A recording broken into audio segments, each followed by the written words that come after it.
السلام عليكم ورحمة الله وبركاته. داودياشana qiimaha badan ku soo dhawaada barnaamijka kulanka gaarka ah. Barnaamijka kulanka gaarka ah maanta waxaan ooga hadli doonaa dowrka tababarka ee wacyigelinta ama horumarinta aadanaha. Barnaamijkan waxaa marti ku ah Ustaad Maxamed Cumar oo ah tababare horumarineed. Ustaad Maxamed Cumar soo dhaw aad baa u faraxsan kulankan qiimaha badan iyo barnaamijkan gaarka ah iyo kulankan gaarka ah markoo Istanbul ku soo dhaw. أهلا وسهلا هذا أم حسن تهي وكدواه مركو أستاذ محمد عمر رينا برنا ربنا شخصيات ديسة سكوبا مشاهدين تاني برتان بسم الله الحمد لله والصلاة والسلام على رسول الله أما بعد محمد عمر وشخصيات ونوعية بدن نوعية بدن أصرف مكرته يعني وحياة بكرة دونا برتي مركا hal wax kaliya kuma tacriifi karo laakiin hadda waxaan isleeyahay missionkayga ama fariinteyda nololeed haddii aan isku qeexo waa qof raba inuu saameyn wanaagsan kaga tago qof kasta oo noole ah oo dunida dusheeda saaran inuu maskaxdiisa wax ka bedelo wacyigiisa wax ka bedelo anoo u adeegsanaya tababarka waa hadaf aad u sareeyo qeexaya xalqadan quruxda badan oo maanta kaga hadli doono dowrka tababarka iyo سامينت قفك بين لبدله وهي سامينت كلها. أستاذ محمد عمر موضوع أنا كهلينا وموضوع بالشدة أو بهنت هاي لنا بدنا حساس كأ ضد بدن أي سيابك الله جاب إنه كلا ترجمان وحاربنا مركي إن ما دام وقد برنامج كتابرك ما قيسنا تكسو جرت تابرات. هذا وحل له كرا طبعا كيسنا وحاجة لمن لبا سنة. طبعا سنة وأتسافر جلسة تابرك طيب جلسة ضد بدن لك ولا أنتي information badan iyo macluumaad badan ayaad ka haysaa haddii aan su'aasheena ku bilaabano markood maxay tahay farqiga u dhaxeeyo horumarin bulsho horumarinta aadanaha iyo horumarinta shakhsiga tanmiya albashariya iyo tanmiya daatiya aad ma santa horta waa su'aal cajiib u ah waa tusineysana baraarug inuu jiro sababtoo aad la isugu khaldaa labo eray terminology ama eray bixina jirta mid waa tanmiya albashariya waxa carabiga lagu yiraahdo English kan lagu yiraahdo human development midna waxa la yiraahdaa self development of English lagu yiraahdaa Carabigana waxa lagu yiraahdaa tanmiya daatiya horumarinta shakhsiyadeed iyo horumarinta aadanaha kaliya af Soomaaliya hadii lagu kala sheego marka waa soo guda galaan dad fara badan waxa arkaysa marka in labadii u kala saarneen hadii aan u nimaadno human development ama tanmiya albashariya ama horumarinta aadanaha wuxuu ka hadlaa waxyaabo tiro badan waxa soo galaysa horumarintii wadooyinka dhismaha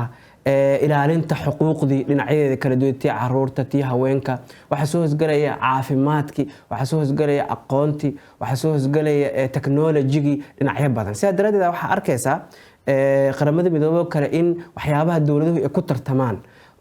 ay ka mid tahay yani competitiveness ka lagu dhisaa indicatorskooda ama waxyaabaha calaamadaha ama astaanta u ah tartanka ay dawladuhu galaan oo lagu kala soocay ka mid tahay halka self development waxa la yiraahdo ama tanmiyada daat ama horumarinta shakhsiyadeed ay tahay mid qofka si gaar ah ugu saabsan haday ahaato dhanka nuurinta wacyigiisa iyo fahamka iyo ogaalka haday ahaato dhanka kasbashada iyo helidda xirfado cusub iyo skills cusub inuu helo haday ahaato dhanka inuu bedelo waxyaabo ku qanacsan yahay attitudes inuu iska bedelo oo si kale wax u arko marka taas qofka ay gaar ku tahay markay qofka ka bilaabatana ficlan waxay ka soo muuqanaysaa dhulkii guriyihii wadooyinkii dhaqankii dadka ka dhaxay waxa soo dhan marka ay soo hoos guda galayaan laakiin waxaad moodaa in human development uu ka balaaran yahay oo dalad ka balaaran midan self development ay tahay marka haddaad tiraahdo human development-ga ama tanmiya albashariya waxba kama jiraan ama wahmi waaye waxay la mid tahay inaad adiga diidan tahay sida ay qaramada ku qeexday tawsiic khayaraat albashar ee dhaha tanmiya albashariya waa maxay in la balaariyo choiceska iyo optionska iyo khayaraadka uu qofka bini aadamka heli karo caafimaad horumar dhaqaale maxaa la yiraahdaa waxbarasho aqoon dhan walba waxaasoo dhan waa tanmiya albashariya tanmiya alcilmiya in bulshadii la dhiso in bulshadii laakiin ma isleedahay dad isku dhex yaaca jiro awgees ama mafaahiimtaas oo la fahansanin awgees ayaa waxay keentay in dadka qaarkood ka cararaan cusuuf u dhaco oo laga cararo tanmiya albashariya inay dad barnaamij qabtaan waaweyn oo yani mararka qaarkood aysan kusoo bandhigeen wax cilmiyeysan ma is leedahay mashaakishaas halkaas ay ka imaadeen in dadkii ay u fahmaan arrintaas inay khaldantay Suleymaanow waxa moogtahay tanmiyada wasiilo lagu gudbiyaa jirto hadda fikir haddaan rabno inaan gudbino haddaan rabno inaan wacyi dhisno wasiilooyin isticmaalna wasiilada hadda TV-ga aan fadhino waa wasiilo wadiiqo qaab lagu gudbiyo wixii marka horumarintii qaabka loo gudbinayo waxaa ka mid ah in training la qabto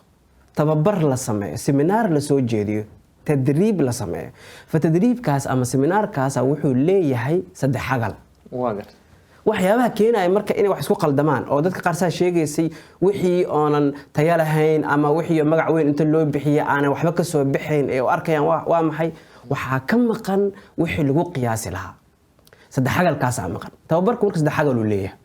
xagasha waxaa la yiraahdaa saddex xagalkaas KSA kayda waxay u taagan tahay ereyga knowledge macrifa aqoon ay u taagan tahay idan tababarku waa inuu ku siiyaa aqoon waa inuu aqoon kuu soo kordhiyo hadduuna kuu soo kordhin aqoon oo wax kugu cusub uusan kuu sheegin waxbaa ka maqan xarafka labaad oo esta wuxuu u taagan yahay skills xirfado mahaaraad waa inuu ka jawaabi karo su-aasha how sideen waxaan u sameeyaa sideen waxaan u qabtaa xarafka saddexaad wuxuu yahay a oo u taagan attitude qanaacaad يعني وإنه mind change يسميه وإنه وحسي أنا وأركي جرسي كدون يقوشيغو حتى أن أقاني مثلا إن ماركتي خطرني ماذا يرغني ماذا يكون سنة إنه أنا قايليو أما إن لا احترام قالوا أمسين attitude أو حكرا دعسن حسين لقو احترام قايل قولي مركز سوق جي دربي قراع كان وحن جبي ورياضة ده سي لقاقه هيبستو هذه مركز attitude كاقه قاب كاس وكجر هيبدا قاب كاس إيتاي وإن لقا بدر لو نصاص معه كاريزما jirto aamuska kaliya oo afka isku xirid kaliya heybadu ku seenaya ma aragta aqoonta dulqaadka waxyaabo badan oo heybada keenaa jira waa in attitude-kaas ku sheega marka qaabkaas attitude ka bedela waa in skills ku siiya sidee caradaadii qayladii gacanka hadalkii wax jijibintii see u xukumi karaa sidoo kale waa in knowledge ku siiya in qayladu ay dib badan tahay maskaxda dhibaato u geysanayso qofka ku qaylinaysa laftigiisa hormonaadkiisii iyo maaragtay isku qasayso oo cortisolkiisii iyo adrenalinka iyo waxaas oo dhan ka dhiso Ustaad Maxamed haddii aan waxaan noo sharaxday farqi weyn inuu u dhaxeeyo tanmiya bashariya horumarinta bulshada iyo horumarinta shakhsiga oo dad badan isku khaldayaan laakiin su'aal baa meeshaas ka dhalanayso kow tababarka faa'iidadu qofka u leeyahay maxay tahay labo saamaynta uu leeyahay yani laba dhinac hadaa ka fiirino dhinac waxaan leenahay saamaynta uu ku yeelanayo qofka iyo saamaynta uu ku yeelan karo bulshada iyo dowlad si guud midda shakhsiga haddaan ku bilowno aniga ku hortaaganba waxaa ahay outputkii oo trainingka ah tababarka waxyaabihii uu soo saara ah aniga 10 sano ka hor wacyigii aan lahaa fahamkii aan lahaa sida nolosha u arkay aqoontii aan lahaa malihi alxamdulillah aad uga sareeya ugana fiicanahay waxaana intaas i gaarsiiyay tababar haddaan aan studio kugu imaanay ka hor waxbaan soo qaadanay akhrisanay waana waxa aan ka dhaxlay tababarka waay faa'iidan tababarka qofka marka uu bilaabo koo waxa ku dhalanaya mind change maskaxdiisa isbedelaysa qaabka wax u arkaya isbedelaya taas marka waxay horseedaysaa si kasta uu noloshiisa ku wanaajin karo inuu raadiyo hadday akhrin tahay hadday seminar la qaato tahay haddii workshop laga qayb gal ay tahay waxaasoo dhan idan wuxuu wadada cagta wuxuu saarayaa wadadii continuous improvementiga wanaajin joogto ah wadadeeda ayuu cagta saarayaa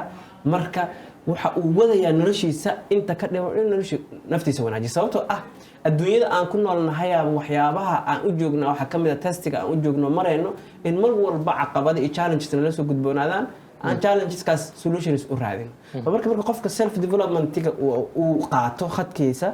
waxa weeyaan noloshiisa maalin walba wanaajinaa mar skills u qaadana oo shaqadiisa u wanaajinaya hadda adigoo kale wariyaa tahay sida maaragtay xirfadahayga wariirnimo usoo wanaajinaya marba heeray kuu taagnaanaysaa marba skills qaadanaysaa saasoo kaleeto dhanka kariirka waa dhanka shaqada waa dhankii guriga xaaskayga say u fahmaa ilmahayga say u tababarinaa say u tababaraa oo annaga hadda Soomaali haddana waa ogtahay Suleymaan waa iska guursanaa guur waa god madow oo gacan la geliyaan ilaahna gacanta iska gelinaa masaa naga soo qaniin maalinka dambana ma tahay mise ma aha yani kuma dhisna aqoon u diyaar garow kuma dhisna business haddaan rabo inaan create gareeyo waxaan u sameynaya wax la yidhaahdo feasibility study ma tahay mise ma aha daraasad jadwal u sameynaya yani maxaa ku bixi karaa suu u suurtageli karaa kharashaad muxuu u baahan yahay meeshaan ma ka hirgeli karaa sideen aan profit uga sameyn karaa waxaasoo dhan guurka ilaahan kugu dhaarshay ma ka liitaa maal loo sameeyo maal la baaro maal la akhriyo maal la isu diyaariyo ma sameyno marka idan dhankii relationshipiska marka calaaqaadka midii dhaweeda lamaanka kaala dhexaysa iyo caruurtaada nuclear familygaaga iyo qoyskii koobnaa iyo midda dadkao dhan kaala dhexaysa dhaqanka hadda Istanbul aan joognaa marar badan waxaan arkay dhaqamo ma habeenkii dhawata ka sheekeysanaynay markii aan kulankan diyaarinaynay dhaqamo kala duwan inaan isku soo qaadanay oo maaragtay dadka qaar ay sameeyaan marka halkan la joogo marka waxaasoo dhan xaggee ka baran kartaa seminar dhanka oo bulshadahana hadda waaba taqaanaaba suu u bedelay hadda maalan dowlad haddaan soo qaadana Singapore oo kale ma lahan resources kale ila dhaqaale waaweyn batrool iyo meelahan maaragtay waxyaabahan la beerta iyo waxaas ma laha maxay haysataa laakiin waa human resource haysataa dad tababaran haysataa dad caqooshooda la bedelay oo la hormariyay oo maskaxdooda open laga dhigay wax badan lagu shubay marka waxa leedahay mawaarid bashariyada ama dadka hadii la hormariyo maskaxdooda la hormariyo ayadoo loo marayo jidka tababarada loo marayo cilmiyeysan baahi badan baan u qabnaa anaga Soomaali ahaan aadi anaga tusaale ahaan waxaan ka resource badanna dawladda waaweyn oo badan oo hadda adduunka hadii lagu tiri aan la yaabaysid laakiin waxa kala duwanna waa maxay waxa kala duwanna ma haysano caqligii iyo maskaxdii fayoobeed oo maarata kamira dhalin lahayd ilahaas dhaqaale ee wanaagsan ee macaadin leh ee biyo leh ee beero leh ee xoolo leh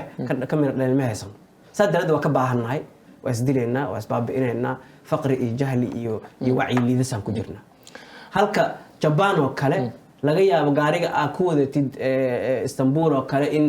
qaybihiisa kala duwan ama meelaha ugu muhiimsan waxyaabo laga sameeyay inay soo dhoofsatay laakiin yaa haysta dad tababaran haysta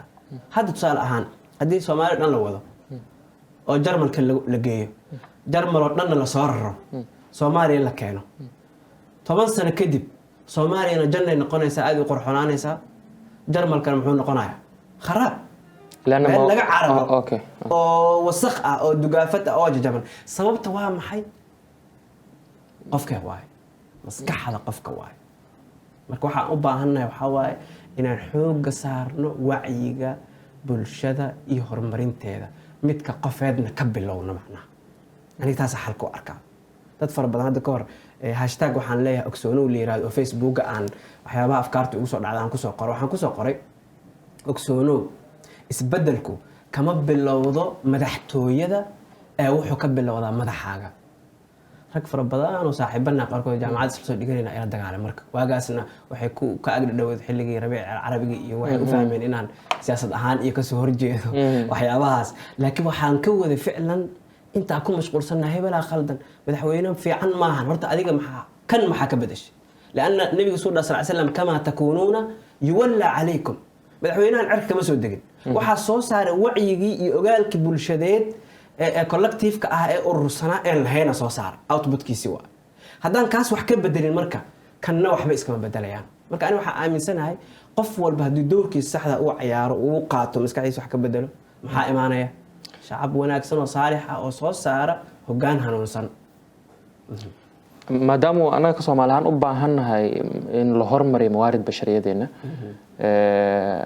aadna ani shakhsiyan hadda u dareemay baxthi ma suubin laakiin waxaan dareemayaa inay yar yihiin tababarada cilmiga ee gudaha Soomaaliya lagu suubiyo يعني هالنقدين dadkii sidaadoo kale u diyaarsanaa oo yar ama asbaab kale ha noqdeen in la kala fahmi waayay tanmiya bashariya cilmiga oo dadkii inay wax badan ka faa'iideystaan iyo dadkii aan fahansanayn tababaradan oo kaliya speechka iyo ilqaa al-jamaahiri oo kaliya tarkiiska saaray sidee loo tayin karaa tababaradeen anaga ka Soomaali ahaan lana muhiim bay noqotay inaan tayina waxaa jira wax la yiraahdo العائد على التدريب revenue of training marka horta bar qabanayo waa maxay wax aan rabo inaan ka dhaxlo maxaan rabaa inaan output-ka maxaa مخرجاتك maxaa rabo inaan ka soo baxo midna la rabo inaan kulliyad asaaso kulliyad intaan sameyn ka hor dad nooca ah rabaa inaan ka soo saaro kulliyadan taas su'aasha laga jawaaba kadib kulliyada la asaasa manhaj loo sameeyaa sidoo kale tababarka waxaan rabnaa inaan qiyaasno horta waa maxay ujeedada iyo gooliska uu tiigsanayo tababarkan iyo seminaarkan la qabanayo markaas kadib in la qabta ayay noqonaysaa waxaa dhacaysa marka marar farba in la iska qabto haddii aas entertainment loo qabto oo taxfiiz iyo motivation bis laga rabo اعتقد تحفيزka kaliya ama dhiirigelinta kaliya ku kooban tahay anaga arinteena waana sababtaan isleeyahay aad iyo aad dhiirigelintu ma xuma laakiin marka strategies aysan wadanin oo marka hadda ku dhiirigeliyo oo ku dhaho maaragtay nin wanaagsanaa tahay Suleymaan nin ilaahay awoodo badan siiyaa tahay kan aan laakiin kuu sheegin awoodahaas see u soo saari kartaa see ku garan kartaa maxaa la yiraahdaa stepeska qaalileed waa maxay hoolka marka ka baxda kadib waxaa noqonaya sida buufin la buufiyey oo irida marka la sii istaagay la bujiyay macnaha meeshaas ku aarey baxaysa وانا wax badan taasay marka waxaan dhahaa aniga inta badan ayaga xataa ma xumo xafladahan heesaha loo qabto oo isku soo dhigeysa kama liitaan yani oo natiijo un bay okay wax uu macnaa xoogaa yar qofka uu helaya laakiin waxa fiicnaan lahayd hadii lagu daro strategies laana hadaa qof soo wadno Suleymaan oo dhahan khataraha tahay كونتيست خطرها تاي electric engineering soo baratay ma sha Allah taay wad hore u wad lama fiiro istaabsiin studio oo lagu gubaya ma taamisma halka dhinaca kale hadaan soo qabano qof on electric engineering shan sano ka bixino oo master uu ku soo diro wax electric engineering ma adigaas waxa qaba taqaan ma naga fadhiisanayo dadkaas waa shan sano jaamacad aaday balaa isma maraysa hadaan dhahno oo niyad jabin oo madax ka garaacan oo dhakada ka garaacan waxma ku qabanaya ma laga yaabo in loo fiiriso ka aadi ma ibdaacna fa idan dhiirigelinta iyo strategiesiinta iyo aqoonta labadaba miisaan labadiisa dhinac waay haddaan qof iska dhiirigelino annagoonan tayaynin oo wax barinna dhibaato noo keenaya waa jaahil oo la dhiirigeliyo oo iska socdo af Soomaali ka shuro inuu magaalada ku maro mana soconayso haddii aan dhahno maanta dhan cilmi iyo aqoon lagu guro laakiin yaana la tusin awoodaha uu leeyahay iyo sidoo u sameyn karaa waxaana ayadana waa maxay faa'iido male waa khasaaro sidaas daraaddeed arkay outcome fara badan jaamacada laga baxo waxa laga baxay wax mirihiina male ama manhajka babay huris oo tacbaan ama qofkii laftigiisa maskaxdiisii fadhisaa oonan maaragtay aanan boorka laga qaadin oo boorka laga jafin أستاذ محمد أدا mahadsantahay waa soo koobid aad u qurux badan barnaamijtan aad ka hadlaysana aad baa loogu baahan yahay dhalinyarta Soomaaliyeed aad bay ugu baahan yihiin fariinta aad u jeedinaysa dhalinyarta Soomaaliyeed maxay tahay fariinta u jeedinaya dhalinyarada Soomaaliyeed iyo dhammaan qof kasta Soomaaliyeed dhalinyaro kaliya ma xataa qof kasta Soomaaliyeed hooyada awoowaha ilaa midka dhalan doona kulli aan u jeedinaya dhaxal uga tagay waxa waaye isku day caqligaaga xalaysa ku seexisay inuu biri ku soo bariyo sababtoo uma quurno ilkaheena markaan soo kacno in ayagoo sidoodii dadka ku soo dhaxgalno ka xisho marka caqligaagana inuu sidiisii xalay uu ku bariyay in dadka la soo dhaxgasho wax akhri 5 minutes clip yar dhageyso oo wax kugu kordhinaya isweydii markaa sariirta ku laabato war maantay maxaa ku soo kordhay dhinaca rabta aad maantay maxaa ii soo kordhay oo maalinkayga bari uu maaragtay uga duwanaanaya kan barina kan saadamba uga duwanaanaya kan saadambana ka saakuun uga duwanaanaya sidaadaha ahaan لأن الله سبحانه وتعالى وحيري لمن شاء منكم أن يتقدم أو يتأخر مجرت هل كيان تجنانا مجرت هذا هو السود المركب محل عاي سليمانو كذا الله بنيسا ودب دعيسا وأنا وحنا نقول عيوة معلم كم إذا معلمين تآت كانوا عزية إلهي سبحانه وتعالى عاف ماذا عمره هناك سنة أول رجينا وذلك آت كأن وقصوا في إيسو برد إسينا كم إذا طارق السويدان حفظه الله لا بد يكون يشاني طبعا اسطنبول هل كان نمت أكاديمية إعداد القادة ليدر سترين أكاديمي كقيب قالي markay noo dhamaatay anagoo saddex oo Soomaali oo dhan saddexdeena bis ka soo qayb galan aan si gaar ula fadhiisan waxaan ugu dardaarmaysaa doctor wuxuu yiri dhageysta waxaan dadaalkan iyo tababaradan iyo wacyigan u dhisaynaa si ummad 400 oo sano dib dhacday oo ummadii muslimka ahayd aan dadka ugu soo darno oo ummadaha ugu soo darno adinka hadda Soomaali tihiin ummadaas 400 sano dib dhacsan ee ka sii dambeysaan waa idin baryayaa Soomaali inta soo kaxaysaan oo gacanta ka soo qabataan ummadan muslimka ee 400 dib dhacsan ku soo dara wax kale ha qaban inta taas bis ku soo dara maalinkii laga bilaabo الله inta aan juhdi geli karo qof Soomaali الله oo 10 sano hadda ku sii socotaa oo training wadaa oo seminar meel kala duwan ku soo dhigay wax iga soo galay ama aan ka sameeyay ma jirto wali waqtigayga juhdigayga aqoontayda inta badan Soomaalina aniga wax ku sii daran ma ahan ma iga galin marka waxa Suleymaan فرين aad u saameyn badan صراحة Soomaali meeshii ay inaad ka daba keentaan ummadan dib dhacsan 400 dib dhacsan ummadan 400 sano dib dhacsaneed inaad ummadaas ka sii daba keentaan ma aha inaad 400 sano hore u soo hormartaan inaad ummadaas ka daba keentaan kuwan ku soo biiray صراحة waa fariin aad u xanuun badan oo meesha aan joogno iyo juhdiga nagala raba ka dhalinyaro ahaan waa fariin soo koobayso aad u soo koobayso qofka waxba dhiirigeliyo waxa ay muuqata yani fariintaas inay aad ku taabatay oo ku dhiirigelisay anoo jeclaa mar walba in dadka aan saameyn wanaagsan uga tagasaan xalaqada bilowgeeda ku sheegay oo fariinteeda nolosha ay tahay saameyn wanaagsan qof kasto aadanaha Ilaahay subhanahu wa ta'ala abuuray noloshiisa fingerprint oo fiican oo positive ina uga taga jecel haddana si gaar Soomaali meel gaar iga taala الله يبارك فيك أستاذ محمد عمر توبرنا الله توبره هرمرينات حلقدان أنا شخصيا آدبا وراحستي